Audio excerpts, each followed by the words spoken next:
Hey, Harold, what's shaking?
Hi, Chris. Hey, John, how are you? Oh, you muted yourself. Oh, I was on a Zoom meeting earlier and I'm not quite sure how the whole thing got left. oh, I'm you're not good. as sophisticated as you are in terms of using all these tools. I hear you. And No, Harold, Fr- I can't hear you. You're oh, no picture, no sound. oh, really? Wow, I'm No, on John, now. you can. You're Yeah, fine. It's Harold. yeah. And Harold's here, but Harold's probably eating dinner. And Sue's here. Hi, Sue. How are you? She's not tuned in yet. And Fred's here. Wow, we got a crowd. I know John shows up and everybody comes. I've been sitting here by myself with Harold ignoring me for the last 15 minutes. Has he been? I think he's got issues with his setup. Oh, okay. Yeah. Is it hot there? It's not bad here. Oh, really? I think it was in the low 80s today. It's cooler Oh up on the boy, mountain. that's beautiful. Yeah, it'll get hot We're, this week. we're over 100 and the real feels like 112. You can have Mm. it. I hope you Yeah, enjoy it. and you know what humidity's like when they talk about real feel. I sure It's do. miserable. It's very nice in Massachusetts. Well, Yeah, I you've had bet. your share of early hot weather, Sue. We have, you're right. There's a lady that's visiting here that's from Boston, and she was talking about how bad that was. And I can't imagine what that must have been like when you went through all that weather.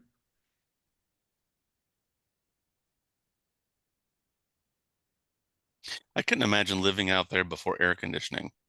Like, how do people live in South Florida and New Mexico and Arizona and the Panhandle of Texas and all these other places without air conditioning? Yeah, I feel like you do. I grew up on the West Coast where it cooled down every night, regardless how hot it was during the day.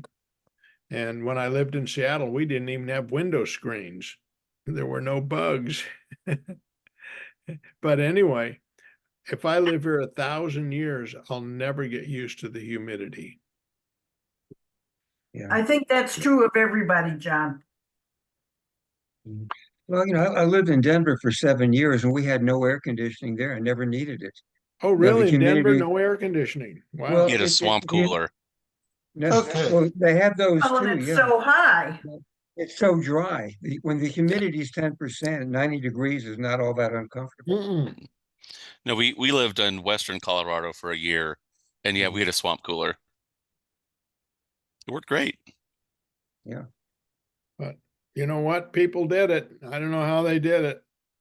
Well, they didn't do it like we do it. One, they got acclimated. Two, it's the creation of the air conditioning and fans that made it possible for most people to live in those We've become extreme weak temperatures. people Yeah, living in air for conditioning. sure. Weak people, no. Yeah. Harold's got to provide us with more electricity. Oh, he's so cold Not he's my drinking job coffee. anymore. Not my job. The coffee or tea must keep him cool. Well, I got the AC on and I keep a circulating fan on all day long and all night long. yeah, we have, the overhead fans, and we run those all the time because it keeps the air moving and makes it much more tolerable. I have 3 ceiling fans in the main part of my house. They have been operating, except for cleaning a couple of times a year. They've been operating for 35 years. They just keep going Must be a round and hunter. round and round. Yeah, they're pretty reliable and inexpensive source of keeping the air moving. Yep. I have to leave at 6. I have to run to Greenville, so. Okay. Well, let's go ahead and get started then. Sure.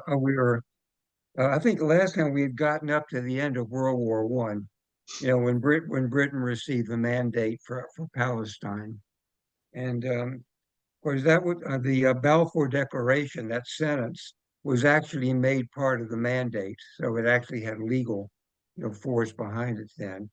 But it was really a problem from the very beginning. A lot. Britain started backing away from the Balfour Declaration almost as soon as it started. And, the real problem was, that Arthur Balfour and David Lloyd George were very high-minded, idealistic Christians who really felt, that Britain should do the right thing by making the Jewish homeland. But they weren't the people that had to run it. And for the British civil servants who actually had to administer Palestine, it wasn't a lot of fun. First of all, they had to deal with the Arab resentment. As soon as Britain took over, that triggered a huge wave of immigration, the so-called Third Aliyah, which in turn triggered a lot more Arab hatred. And there were riots all through 1920 and 1921 the British had to put down. The other factor was that legendary Israeli rudeness. The British found out very quickly that no Israeli was going to call you Sahib or Bwana. It wasn't fun. It wasn't fun running Palestine the way was running Kenya or Burma. The Yeah. Israelis didn't make good colonials. So, and so, Fred, yeah. the Balfour Declaration was much more than just Israel, wasn't it? Didn't it involve all these Arab states? They drew the arbitrary lines to. Well, that was the Sykes-Picot Treaty. Yeah. Yeah, that was negotiated toward the war. And under Sykes-Picot, the British got Palestine, Jordan, and they created Iraq as a new country, for Britain. And France was going to get Lebanon and Syria. And was that out of their ignorance of the area and the people that lived in there? A lot of it was just like Iraq is probably one of the great disasters of history. Iraq never existed historically as a country. And when it was part of the Ottoman Empire, it was administered as three separate provinces. There was a Kurdish province in the north, a Sunni Muslim province in the central part, and then a Shia Muslim part in the south. I mean, the Ottomans had enough sense to know these people were not going to get along with each other. And the British just mashed it all together in one country, and it's been a disaster ever since.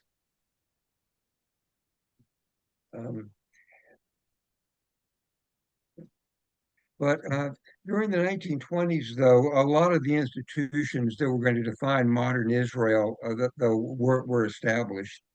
The Hebrew University was built in 1924. In fact, Arthur Balfour, at that time, I think he was almost 80-something years old, actually made the trip to Palestine, to be there for the dedication of the Hebrew University in 1924. He really was a very idealistic man who really was not doing this out of politics. And of course, that was part of the problem. It didn't make a lot of political sense. The Histadrut, which is sort of the mega labor union, which really ran Israel during the mandatory period, began in the early 1920s. And actually,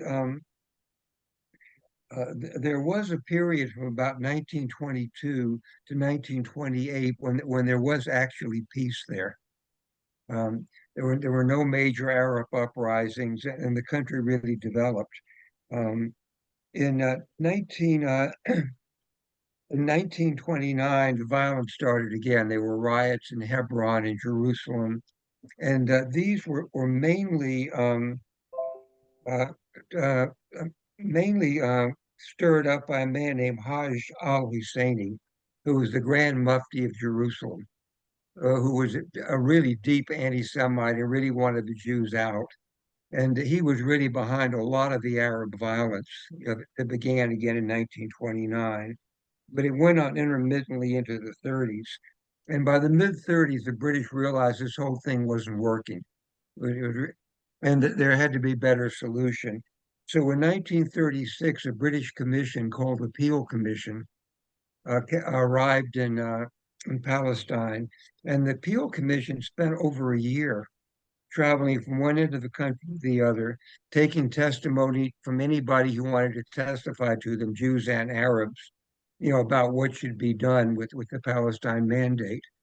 And at the end of it, they submitted a report to Parliament in 1938 that it wasn't going to be possible to have a single Palestine. Jews and Arabs were just not going to live together in the same state, and the country had to be partitioned. It was really the very first mention in 1938 of a two-state solution, of a partition of the country. And the Jews accepted it. The Arabs refused to even discuss it. So the whole thing fell through. In 1939, Parliament looked at it again and came out with what was called the White Paper of 1939. And basically, it simply conceded everything to the Arabs. The British realized in 1939 that war was on the horizon. They're probably going to be at war with Germany eventually. Oil was going to be a major strategic issue during the war. They had to have the Middle East. They could not afford an Arab revolt. And there had been several Arab revolts during that time. In 1923, there was a revolt in Iraq that the British Army had to put down. The French had to put down revolt in Syria. And so, and the British also figured, given what the Germans were doing to the Jews in Germany, the Jews really had no choice. I mean, they had to pick a side. They obviously were going to have to be on the English side. They had nowhere else to go. And so the white paper of 1939 said there would be no partition. There would be no Jewish state. And the 1939 white paper essentially canceled the Balfour Declaration. Wow. The British were totally backing out of it. There would be no Jewish state. There will be a Palestinian state of Jews and Arabs within 10 years. 75,000 more Jews would be allowed in over the next 5 years, and then there would be no further Jewish immigration unless the Arabs agreed to it. So it was a total betrayal, really, of the Balfour Declaration. And it sort of really gave some weight to those historians who believe there was never a good reason for it in the first place. That's where the British, eventually just let it go. Basically, they were cutting off Palestine to Jewish immigration on the very eve of the Holocaust. Ben-Gurion made a famous statement about it. When World War II started later that year in the fall of 1939, he said, we have no choice but to support the British, regardless. They're fighting the Germans. And so what we do is we fight the war as if there were no white paper, and we fight the white paper as if there were no war. And so Palestinian Jews began joining the British Army.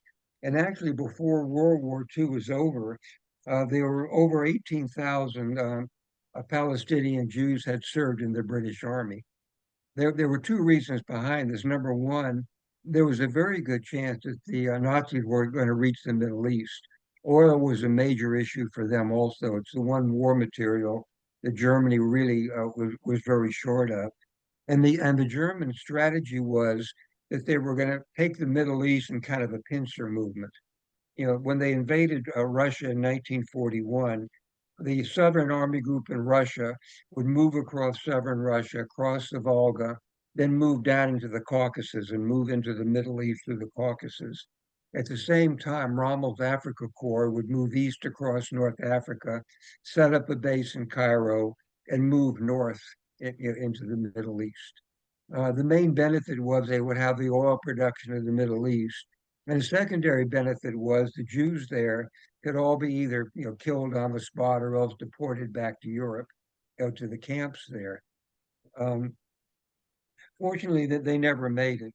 Hitler made a major blunder and ordered his generals to stop at the Volga and take Stalingrad first before moving into the Middle East.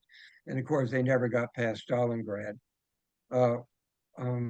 Rommel was turned back at El Alamein by the British Army, and so that relieved the threat to the Jews in Palestine. And of course, it changed their attitude toward the British. By the end of 1942, it was obvious that the Germans were never going to reach the Middle East, and a lot of Jews felt that they really didn't need to fight with the British anymore. Many stayed in the British Army, but really the main reason at that point was to get more weapons training to use against the British when the war was over. Brad, Yeah. when you mentioned the number of Jews from Israel that joined the British Army or the British services, were there any of the Arabic people that lived in Jerusalem or lived in Israel at the time? Did any of them join the British forces? Very few, no. Okay, so that's basically nothing happened Yeah. on that side, but because I think that's probably certainly a consideration after World War II is, hey, here's how it all divided up. Yeah. In fact, the Grand Mufti al-Husseini from Jerusalem actually spent part of the war in Iraq, stirring up revolts in Iraq, hopefully to Oh, draw off some of the British army. So, the whole British idea of placating the Arabs, event that really had no result at all. The Arabs gave the British no help at all. And actually, there were revolts, particularly in Iraq, during the Second World War. Then by late 1943, it was already clear that the Germans were losing the war. There was no longer any German threat to the Middle East. And at that point, a lot of the more radical Jews felt it was time to start fighting the British.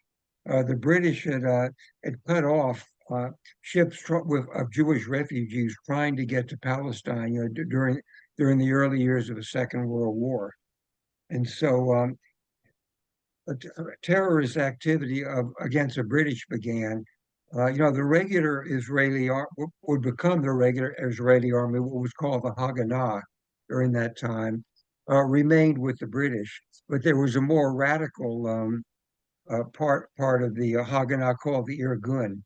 And the Irgun really was believed that there was no reason to cooperate with the British anymore. They had totally reneged on the Balfour Declaration. It was time to get them out.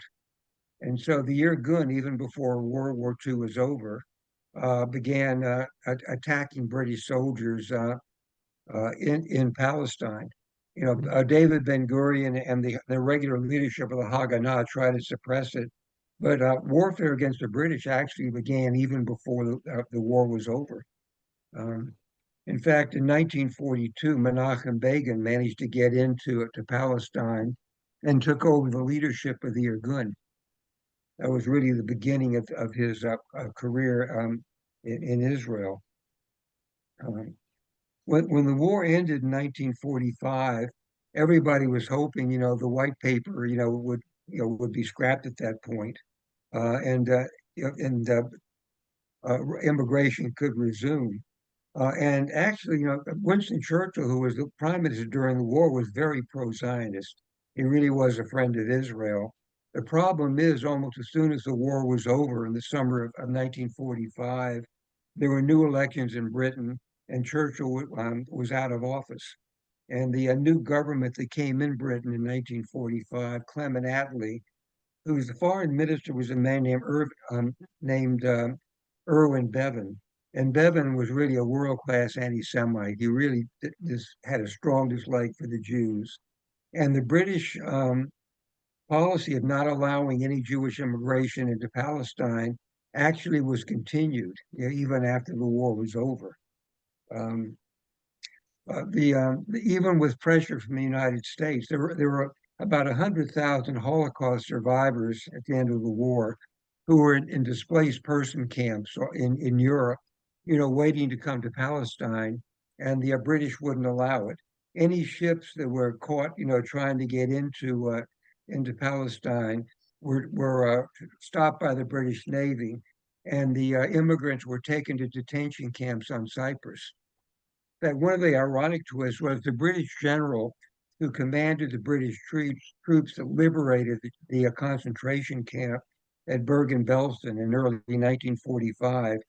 2 years later, in 1947, was assigned to run one of the detention camps on Cyprus. And he realized as he made his first tour there, some of the faces that he saw behind barbed wire in Cyprus were the same people he had liberated 2 years ago at Bergen-Belsen. They had been caught trying to get into Palestine and interred in the camps in Cyprus. If you saw the movie Exodus, that was sort of a dramatized version of what actually was going on then. Not a terrible movie. It could have been better, but it wasn't bad.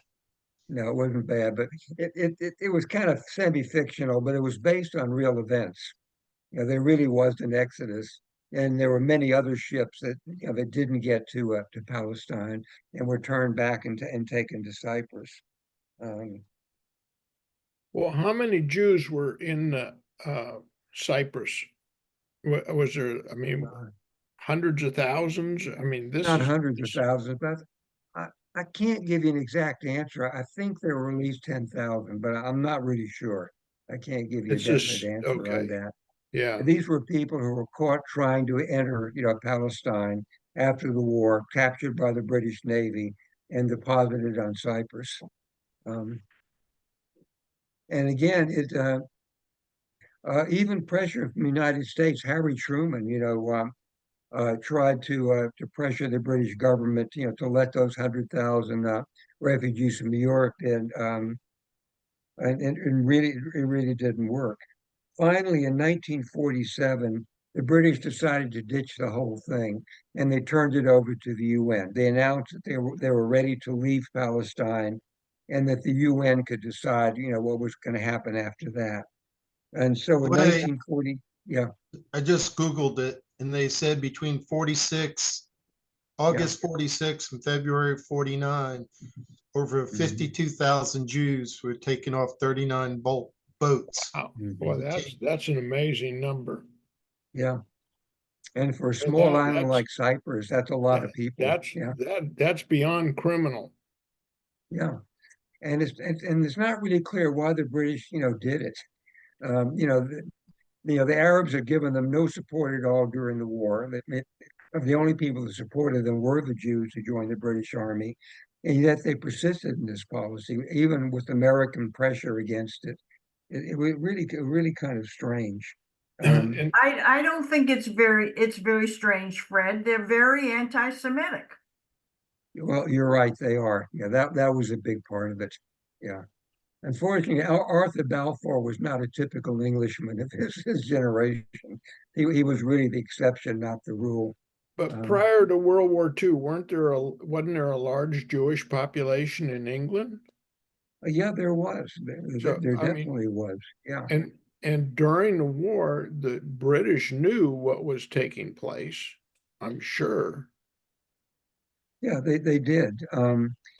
But it's a complicated thing. I know it really is, and you point out how complicated it is. It's hard for us today to grasp how all this could mhm, take place. yeah. And in fact, there weren't sympathizers. There was a fascist movement in Britain during World War II. Oswald Mosley and his black shirts. There were actually before many Britons who sympathized with Hitler. In fact, Hitler was hoping, that Britain would make a deal with him and he wouldn't have to invade England. The deal he was offering Britain was, let me do what I want in Europe. Don't oppose me, and I won't attack your empire. You can keep your empire, but let me have Europe. And Winston Churchill wasn't buying that, and Britain fought anyway. But there was a lot of pro-German sentiment, leading up to World War II in Britain. So it really was complicated. Where was Churchill relative to this subject? Well, Churchill had always been a strong supporter of Zionism, Okay. even way back in the 20s when he first started his career. But again, Churchill really didn't have much influence in the 20s and 30s. He was kind of what they call a backbencher. He wasn't part of party leadership, and it was only in 1940 when things really got bad, that they finally turned to him. Yeah. And I think if he had, if he had stayed as prime minister after the end of World War II, things might have been very different. I think Okay. there would have been a different British policy. But anyway, in 1947, it all got dumped in the lap of the UN. And the UN did come up with a partition plan. And in November of 1947, there was a vote in the General Assembly on the partition plan. It was going to require a two-thirds vote in order for it to go through. All of the Muslim and Arab countries voted against it.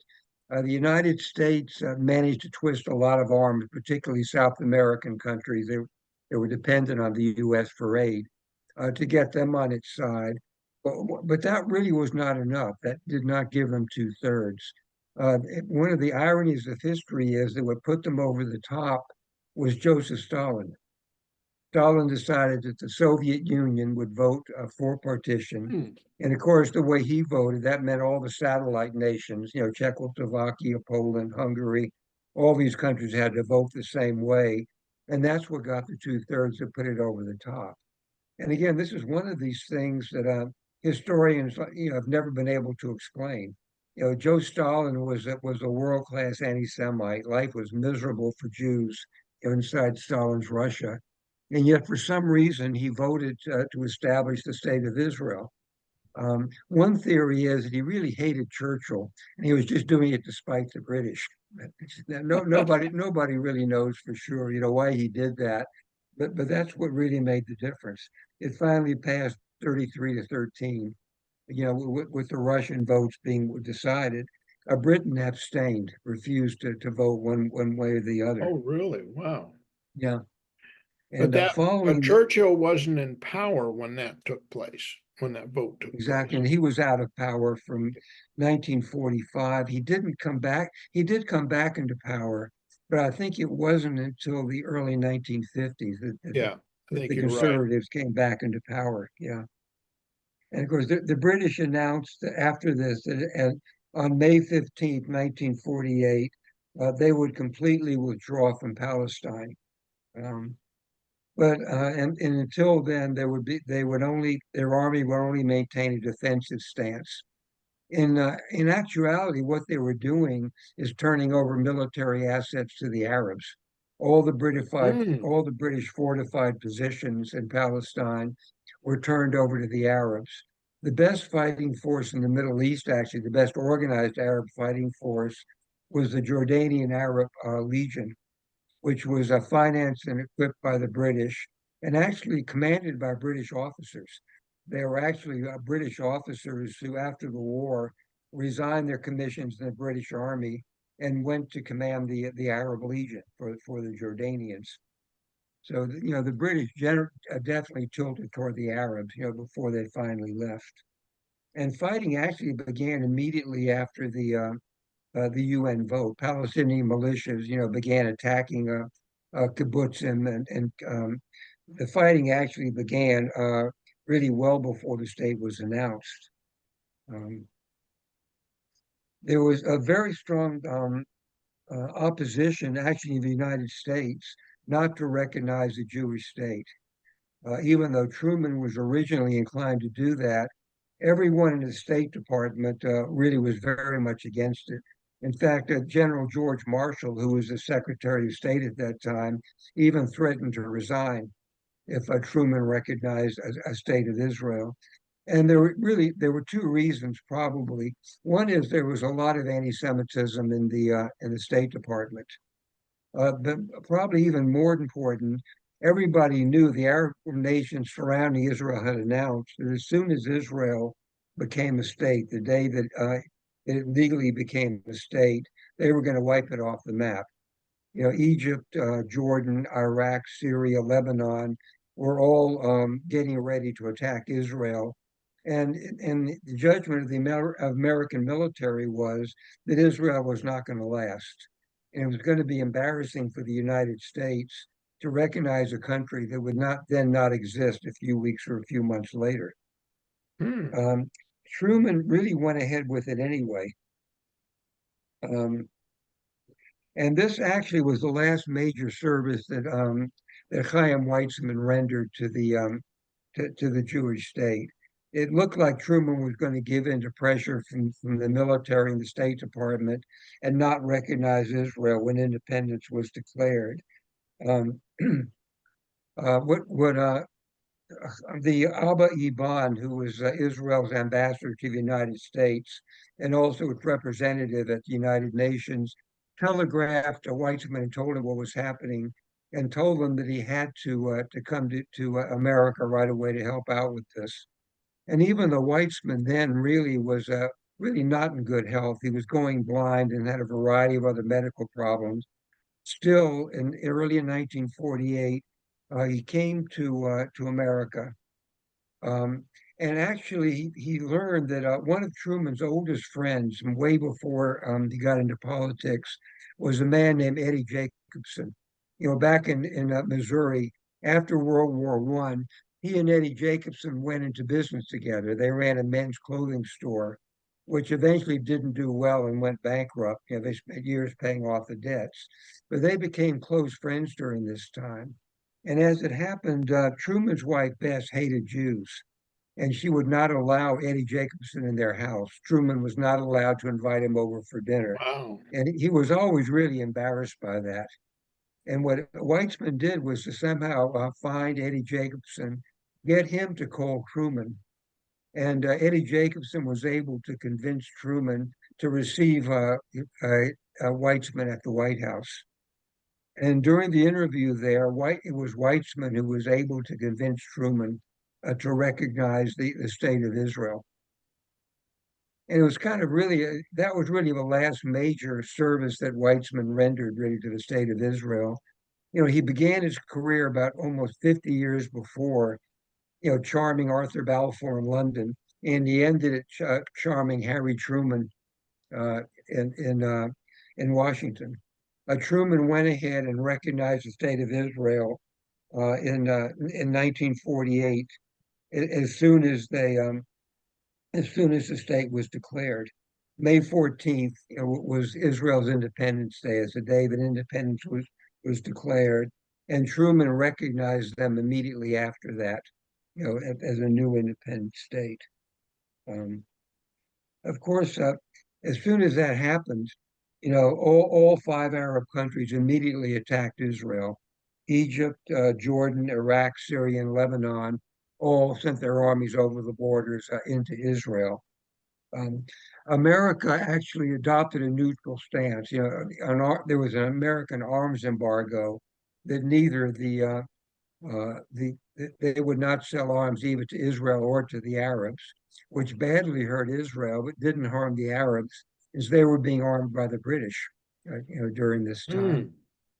Um, and it's again one of the ironies of history. The one place the Israelis were able to buy arms was from the Soviet Union.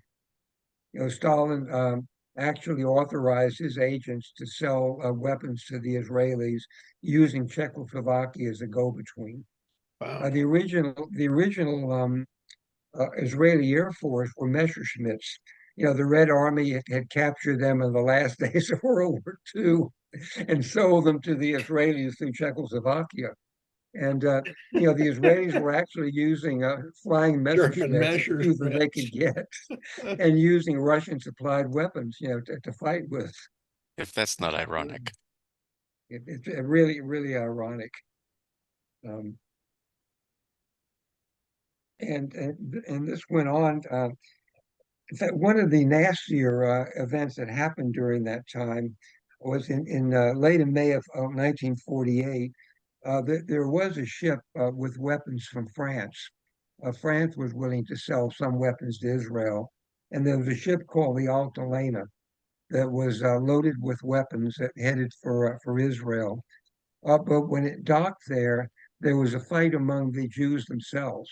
You know, one of the things about Jews are, no matter how bad things get and all the worst times of their history, they're always ready to fight each other.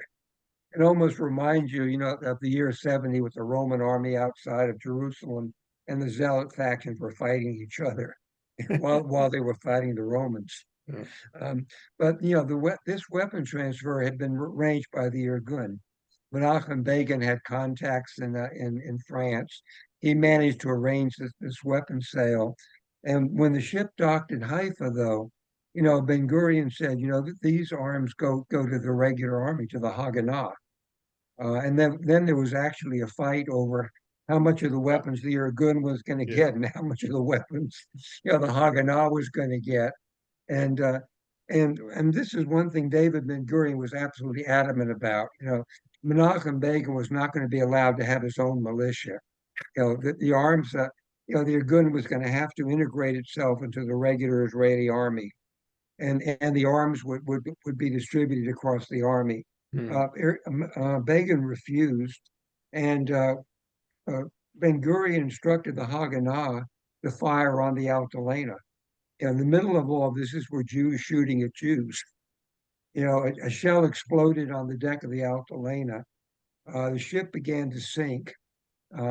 Menachem Begin was actually on the deck of the Altalena when this happened, was thrown into the water. And actually, since he couldn't swim, you know, this was almost the end of his career. That would have changed Israeli history. What happened was, as soon as the ship started sinking, all the people that had been shooting at the Altalena rushed into the water to rescue everybody on the ship. And finally, the arms were transferred to the regular Israeli army. But it was one of the most bizarre episodes of the entire, Israeli War of Independence. Fred, this is where Menachem Begin really came into the forefront, right? For such a long period of time as a result of these events. Is that right? Yeah, but the problem was, he became famous due to that, but really famous as a leader of a terrorist organization, which is really, what the Irgun was. In the years leading up to this, Irgun had been blowing up British, barracks, have been assassinating British officers. Probably the most famous of their exploits when they blew up the King David Hotel in Jerusalem. Where a lot of British officers were staying, and so Ben Gurion considered them a terrorist group, and even after the War of Independence was over, it was years before anybody in the regular Israeli government would have anything to do with Begin. Oh, He was really? really considered a terrorist who was outside the pale. It was a long time before he finally became a respectable figure in Israeli politics. Um, Finally, the UN managed to finally arrange for an armistice between the two sides, um, and there was no peace. None of the invading nations would recognize Israel or sign any kind of peace with her, but there was a UN negotiated armistice, and of course there were repercussions from all this that affect the situation even today. For one thing, there were 700,000 Palestinian Arabs that left Palestine. Many of them left voluntarily. They were told by their leaders, the Jews would all be gone in a few months, and then they could come back, take back their homes, plus what the Jews have left behind. And if you were an Arab family, say living in Haifa, and you had relatives just a few miles up the coast, say in Beirut, the smart thing was, is to leave, get away from the fighting, and then when the Jews were all gone, come back. And of course, and some, of course, were driven out by Israeli troops. If you were fighting Arabs, you couldn't have Arabs in your back. During a war, you couldn't separate who the good Arabs were and who the bad Arabs were. And so some were driven out by the Israelis. But by the end of it, 700,000 Arab refugees were now in Lebanon and Syria and in Jordan and in Iraq and Egypt. And rather than being absorbed into the population, which would really not have been that different, these were people, the same language, the same religion, the same culture. It wouldn't have been that difficult to integrate them into those Arab societies. They were deliberately denied that. And they ended up piling up in refugee camps, run by the UN, which are still there to this day. They're the great grandchildren of these people are still considered refugees and are still in these camps. And of course, the Arab name for 1948 is Al-Nakba, which in Arabic means the catastrophe, the disaster. And they are right, it was a disaster, for the Palestinian people in 1948. What they've always refused to admit, though, it's a disaster of their own making. That if you start a war and then lose it, there are going to be consequences. What? This is my shock face. Yeah, right. Exactly. Yeah. And of course, it was a humiliation for all the Arab nations. Every Arab government that participated in that was out of office within 10 years of 1948. King Farouk was driven out of Egypt, and Nasser took over. The governments of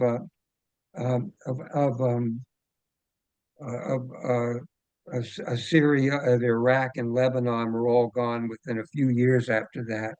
The only government that survived actually was the Hashemite kingdom of Jordan, where King Abdullah was actually the only real Arab moderate. I mean, he did send the Arab Legion to fight, And he felt he had to because all the other Arab nations were. But he actually was secretly negotiating, with the Israelis for some kind of settlement right up to 1948. Of course, the problem was when the other Arabs found out about it, he was assassinated, which was sort of an object lesson for any Arab, who was willing to talk to the Israelis. But again, the same thing really happened in the other direction. In the 4 years that followed the 1948 war, almost 700,000 Jews, came into Israel, driven out of the Arab lands. All of these Arab countries decided to take out their humiliation on their Jewish populations. And so all the Jews in Lebanon and Iraq and Syria and Jordan and Egypt were driven out over the next few years.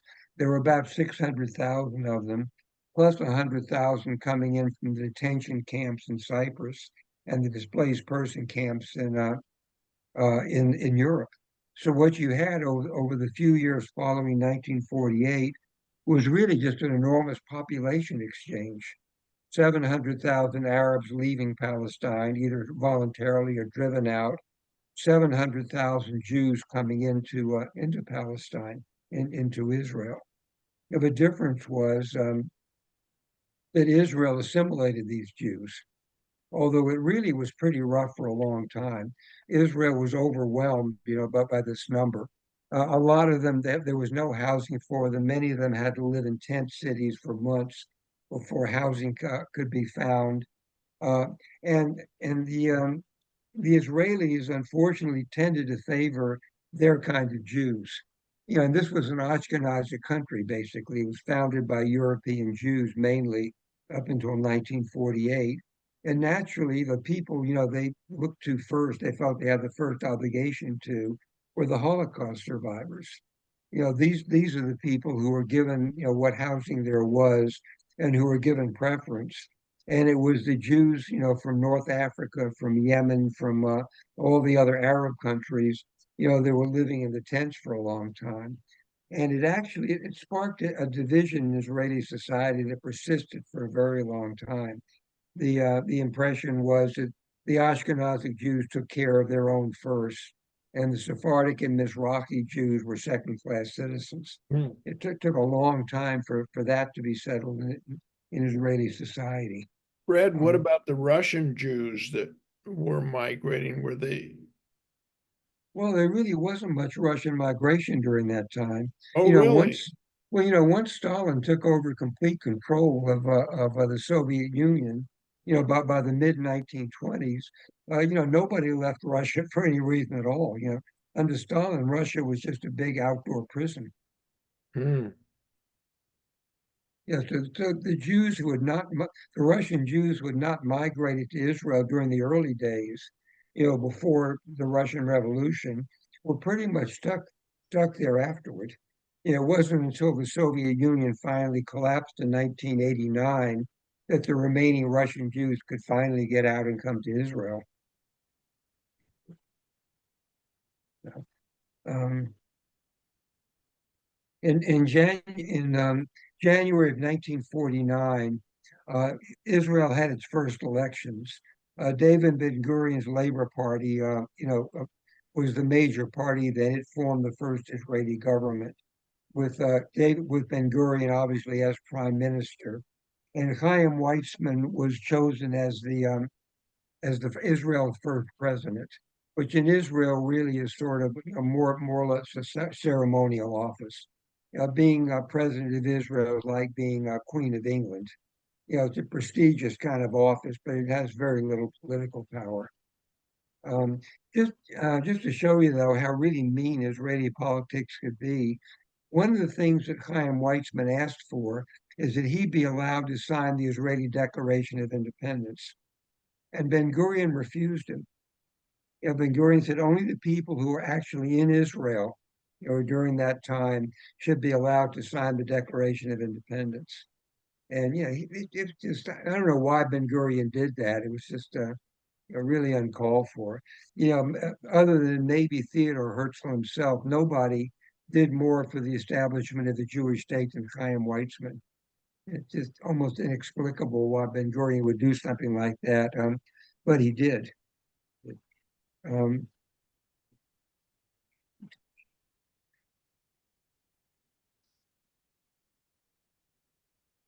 and some of the decisions that had to be made during the 1950s was one of the first priorities is trying to take care of all these new Jews arriving in Israel.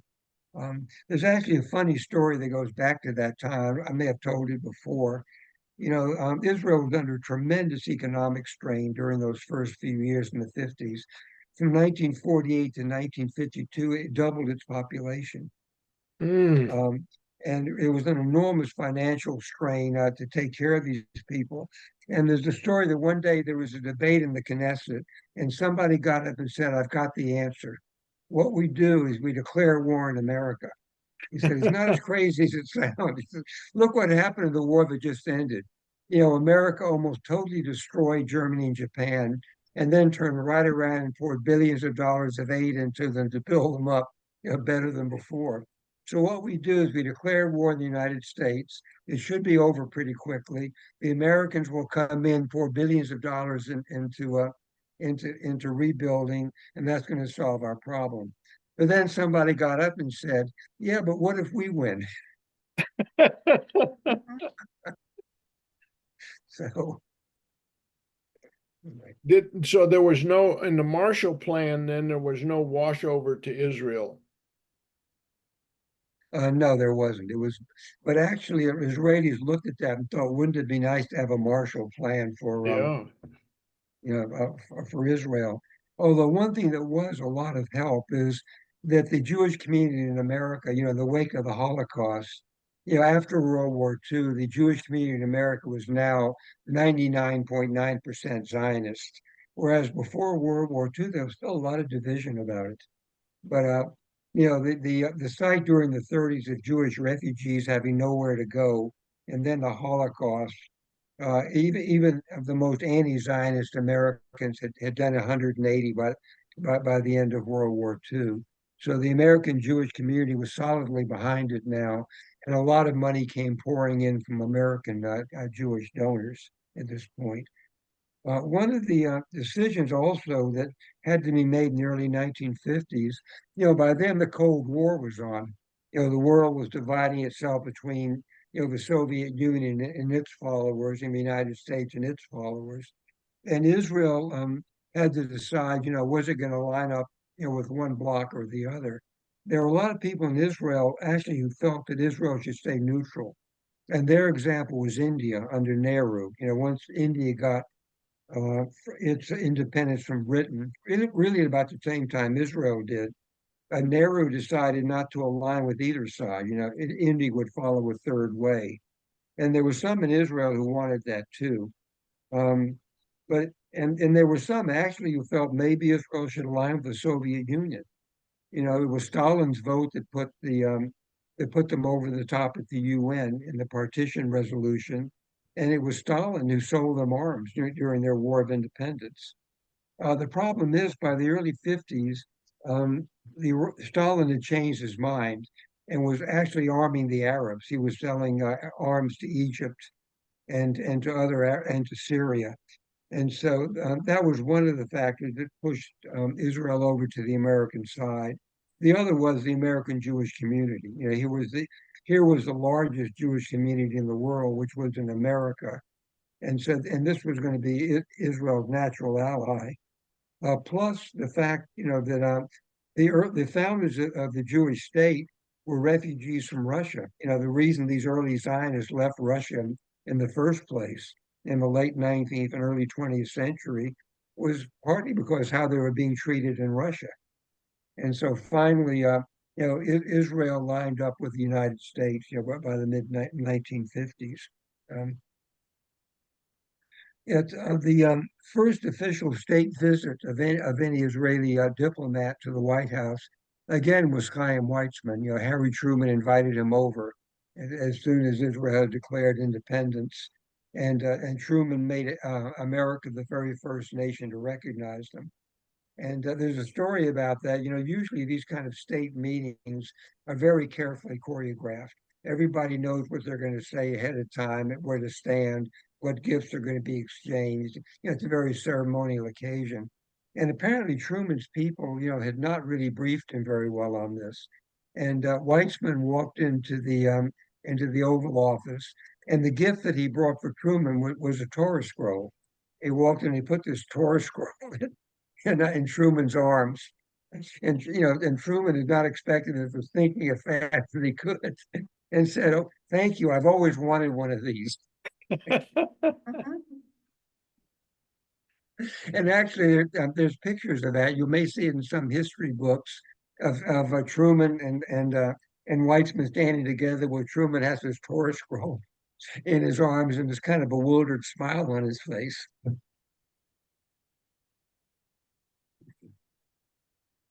So, but as the 1950s progressed, the Arabs moved more and more to the Russian side. The Russians were now rearming the Arabs, and Israel, turned to the United States as its main ally. Um, and there was mounting tension really between America and some of the Arab states because of this. When it was originally the United States was going to help Egypt build the Aswan Dam, which is one of Nasser's major development projects in Egypt.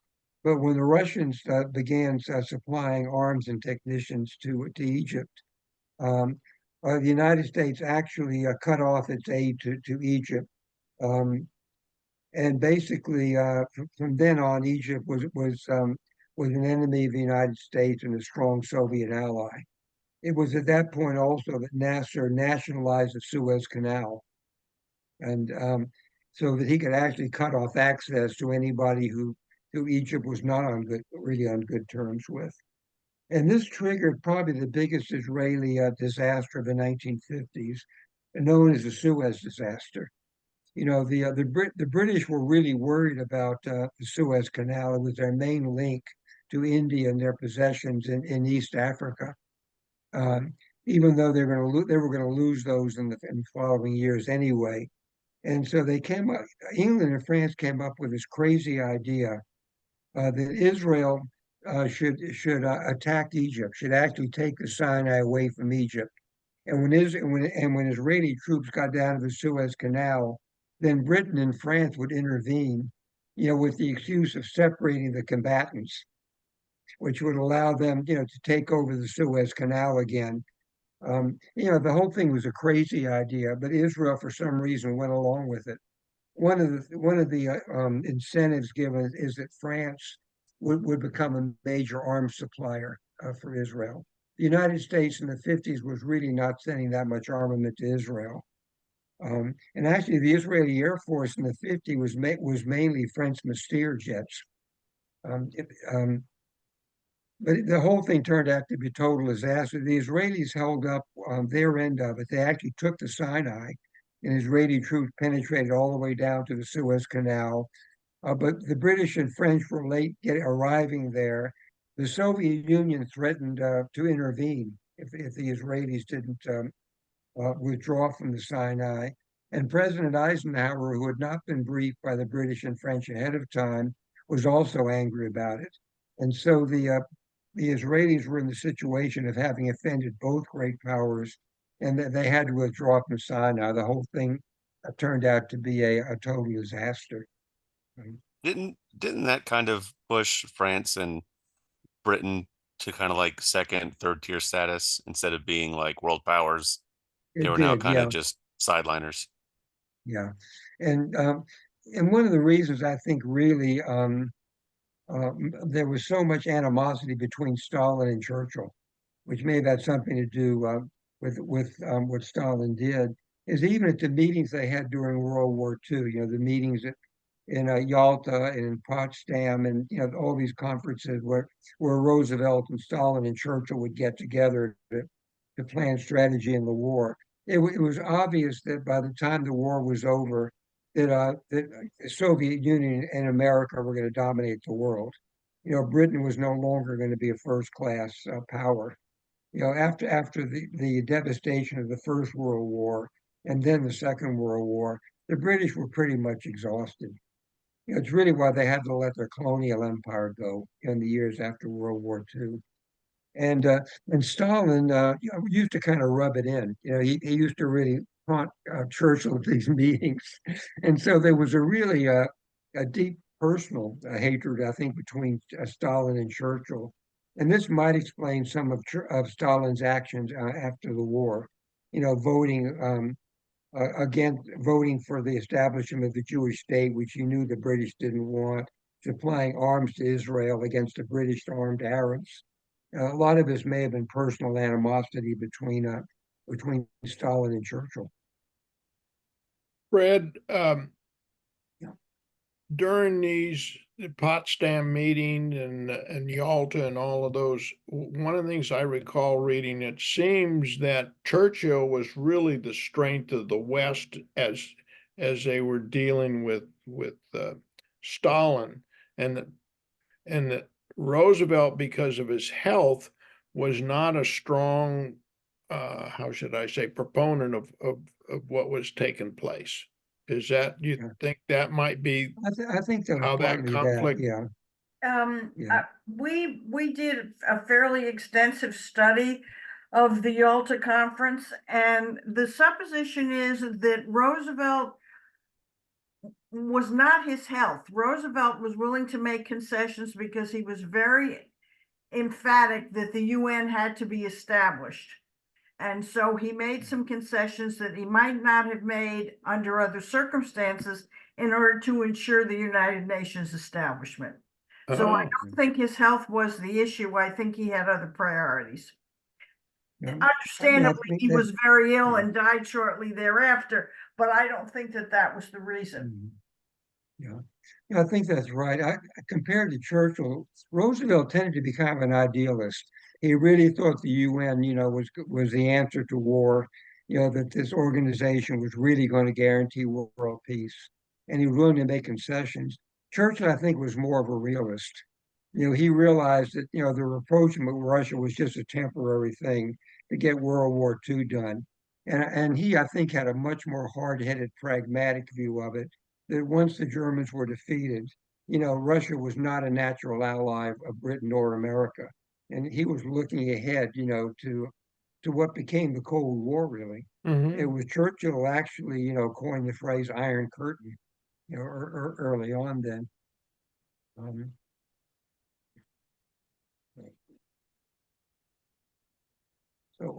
Any questions or any other questions or comments about what we covered? Like 15 years and 30 minutes. It was kind of, or an Yeah, hour. It's pretty amazing. a lot of years to go. So Uh-huh.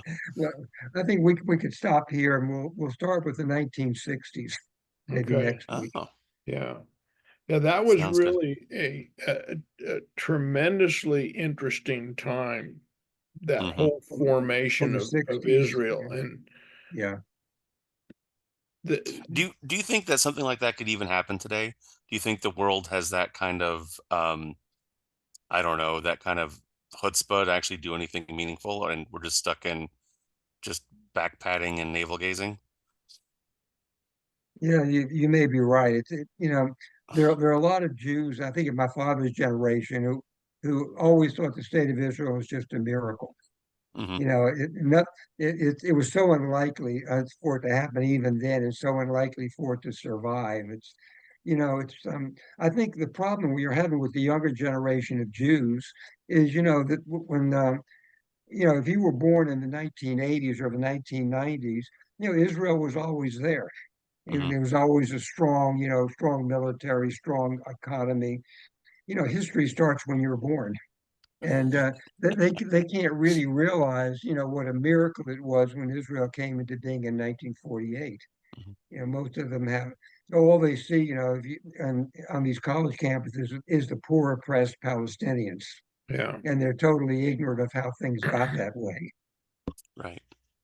yeah, I think you're right, Fred. I also remember a lot of people donating to Israel during that period of time. And I don't know if, I was too young to know whether there was an advertising campaign or just as word of mouth or what have you, but Israel after World War II got a lot of help. And I remember seeing the conflict between Israel and the British on the news clip before the movie started. Yeah, Yeah. You probably do too. yeah. Yeah. And to my parents' generation, it was just an incredible miracle. Yeah. Up until the time it happened, nobody believed that it really could happen. I think It that's really, so. The U.S. played a role, but maybe not on the surface. It was the Yeah. population in the U.S. that yeah. was Yeah, the Harry Truman had to oppose almost his entire government. The State Department was dead set against it. Um, And you got to give Truman credit. He really showed a lot of guts and taking the lead and going out by himself. Harry Truman, even though he never went to college, he was a self-educated man and a huge history buff. He had read extensively in not only in world history, but Jewish history. And in one of the talks he gave to some group shortly after he recognized Israel, he said, I felt that I was the new Cyrus. We're referring back to Cyrus of Persia, who let the Yeah. Babylonian exiles return to Judea.